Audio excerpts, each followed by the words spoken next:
The Psychology of Motivation by Amelia Bennett. Why do we do what we do? Understanding the basic wants, needs, and desires that drive us to accomplish things is important to motivate our employees.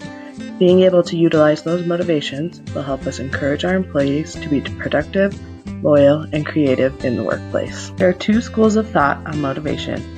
There is extrinsic motivation, including things such as praise and rewards, and intrinsic motivation, which includes a sense of accomplishment. Many people show up every day and put in the minimal effort for a paycheck to take home.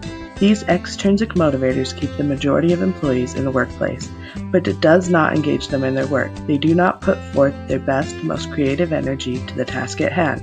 That requires understanding their intrinsic motivation. What inner drive will push them to putting in their best effort? Going deeper into the theory of extrinsic motivation, you will find B.F. Skinner's theory of behavioral conditioning. In behavioral conditioning, depending on how you apply positive reinforcement or punishment, you will change behavior, increasing or decreasing the behaviors associated with those reinforcement or punishments.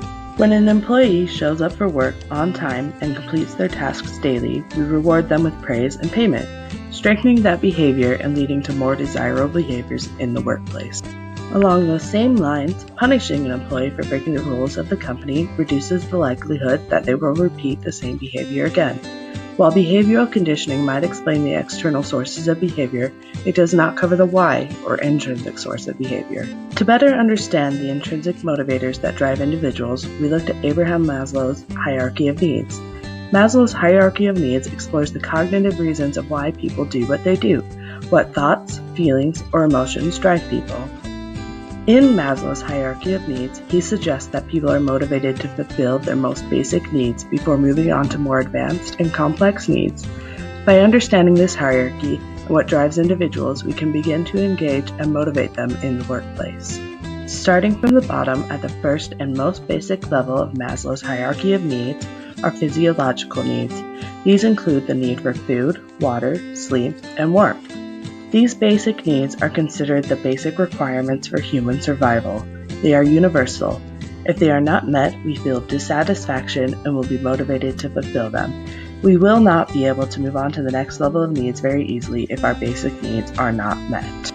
The second level in Maslow's hierarchy of needs is safety and security needs. These can include a variety of things such as physical safety, financial security, and health and well-being. Like our basic needs, if these needs are not met, we may be driven to try and fulfill them and be unable to pursue the higher levels of needs. In the workplace, when employers meet these needs by providing a fair, livable wage and keeping the workplace safe, it can free up employees to fulfill higher needs. Employees are able to find greater motivation to pursue higher levels of success in the workplace. The third level of Maslow's hierarchy are social belonging needs. The feeling of belonging includes friendship among social groups and with fellow employees. Without these relationships, we feel lonely and anxious.